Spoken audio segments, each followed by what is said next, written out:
Hi అండి, welcome back to our channel Anjali star blogs. అందరూ ఎలా ఉన్నారు? నేనైతే బాగున్నాను. మీరందరూ కూడా బాగుండాలని కోరుకుంటూ ఈరోజు మన వీడియోలో మన రెసిపీ వచ్చేసి చిక్కుడుకాయ కర్రీ. ఈ చిక్కుడుకాయ కర్రీ ఎలా తయారు చేసుకోవాలో ఇప్పుడు మన వీడియోలో అయితే చూసేద్దాం. ముందుగా ఒక పావు కేజీ చిక్కుడుకాయలు అయితే నేను ఇలా శుభ్రంగా ఒలుచుకొని కడుక్కొని రెడీగా పెట్టుకున్నాను. ఇప్పుడు ఈ చిక్కుడుకాయలు మునిగే వరకు ఒక 2 గ్లాసులు వాటర్ అయితే పోసుకోవాలి. చిక్కుడుకాయలు మునిగే వరకు వాటర్ వేసుకుంటే సరిపోతుంది. ఇప్పుడు స్టవ్ పైన పెట్టుకొని స్టవ్ వెలిగించుకొని హై ఫ్లేమ్లో పెట్టుకొని ఉడికించుకోవాలి. అలాగే ఒక స్పూను సాల్ట్ని కూడా వేసుకోవాలి.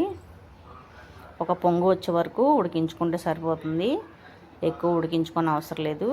ఎక్కువగా ఉడికించుకుంటే మెత్తగా అయిపోతాయి. పొంగు వచ్చే వరకు ఉడికించేసుకొని ఇలా వాటర్ మొత్తం వార్చేసేసుకొని పక్కన పెట్టుకోవాలి. ఒక చుక్క నీరు కూడా లేకుండా ఇలా చిక్కుడుకాయలు మొత్తం ఇలా వార్చుకొని పక్కన పెట్టుకోవాలి.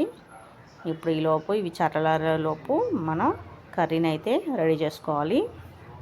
ఇప్పుడు స్టవ్ వెలిగించుకొని స్టవ్ పైన పాన్ పెట్టుకొని ఆయిల్ వేసుకోవాలి. ఇప్పుడు ఒక స్పూను పచ్చిశనగపప్పు వేసుకోవాలి.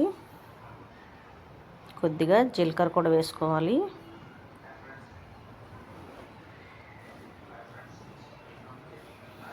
కొంచెం ఆవాలు కూడా వేసుకోవాలి. ఇంకా 2 ఎండుమిరపకాయలు కూడా ఇరుచుకొని వేసుకోవాలి.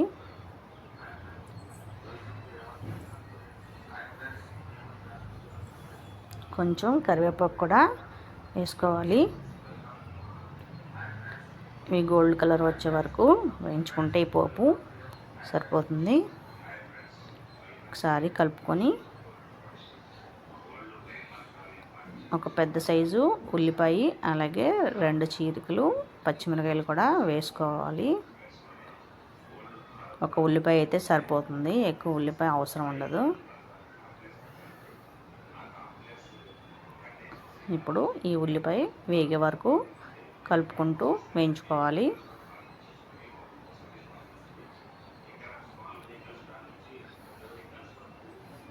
ఇప్పుడు కొంచెం పసుపును వేసుకోవాలి. కొద్దిగా ఉప్పు కూడా వేసుకోవాలి. ఆల్రెడీ మనం ముక్కలు ఉడికించుకునేటప్పుడు సాల్ట్ వేసుకున్నాం కాబట్టి ఇప్పుడు సాల్ట్ తక్కువ వేసుకోవాలి. ఈ ఉల్లిపాయ పసుపు వేసుకుంటే తొందరగా ఈ ఉల్లిపాయ అనేది తొందరగా వేగిపోతుంది. ఇప్పుడు వేగే వరకు కొంచెం ఒక 2 నిమిషాలు మూత పెట్టుకొని మగ్గించుకోవాలి. ఈలోపు మనం కర్రీలోకి మసాలా ప్రిపేర్ చేసుకుందాం. ముందుగా ఒక చిన్న సైజు మిక్సీ గిన్నె తీసుకొని అందులో ఒక 4-5 ఎల్లిపాయ రేకలు, ఒక 2 టేబుల్ స్పూన్ల కారం, కొద్దిగా జీలకర్ర, కొద్దిగా ధనియాలు, కొంచెం కొబ్బరి, ఎండు కొబ్బరి సిప్ అయితే సరిపోతుంది. ఇది మా ఆప్షనల్ అండి. వేసుకున్నా పర్వాలేదు, వేసుకోకపోయినా పర్వాలేదు. ఇప్పుడు మూత పెట్టుకొని మెత్తగా గ్రైండ్ చేసుకోవాలి. ఇలా మెత్తగా అయిపోయే వరకు గ్రైండ్ చేసుకొని ఇలా మొత్తం ఒక దగ్గరకు చేసుకొని పక్కన పెట్టుకుందాం.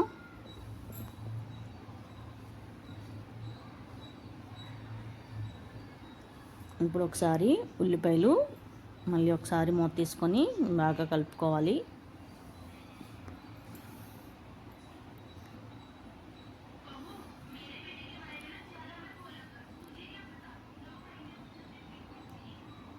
ఉల్లిపాయలు మళ్ళీ ఒక 2 నిమిషాలు మగ్గే వరకు 2 నిమిషాలు మూత పెట్టుకొని మళ్ళీ 2 నిమిషాల తర్వాత మూత తీసుకొని మళ్ళీ ఒకసారి కలుపుకోవాలి. ఇప్పుడు ఉల్లిపాయలు బాగా వేగిపోయాయి కదా, ఇందాక ఉడకపెట్టుకొని ఉంచుకున్న ఈ చిక్కుడుకాయలు మొత్తం ఈ కర్రీలో వేసేసుకోవాలి. వేసేసుకొని బాగా కలుపుకోవాలి.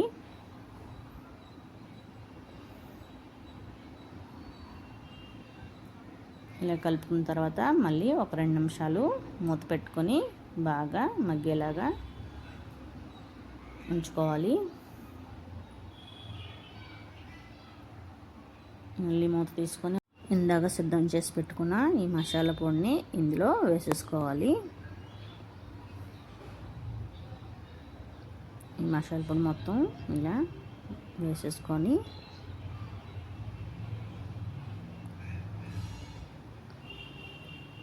ఇప్పుడు గరిటె తీసుకొని ఈ కర్రీ మొత్తం బాగా కలిసేలాగా కలుపుకోవాలి.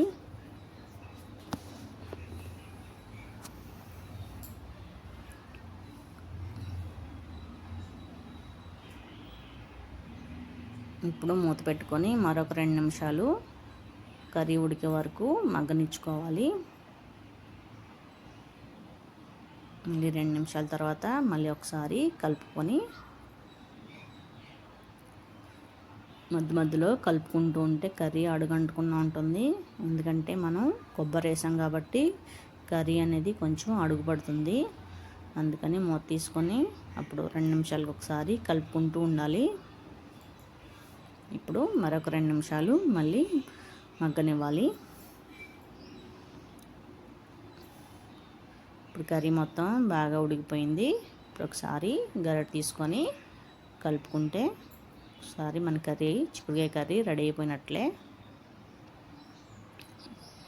చూసారు కదా చిక్కుడుకాయ కర్రీ ఎలా తయారు చేసుకున్నామో. ఇప్పుడు సర్వింగ్ బౌల్ తీసుకొని కర్రీని సర్వ్ చేసుకుంటే చిక్కుడుకాయ కర్రీ రెడీ అయిపోయినట్లే.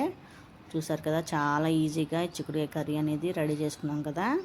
నా వీడియో కనుక నచ్చితే లైక్ చేయండి, షేర్ చేయండి, మీ ఫ్యామిలీ మెంబర్స్కి నా వీడియోస్ షేర్ చేయండి. Thank you for watching.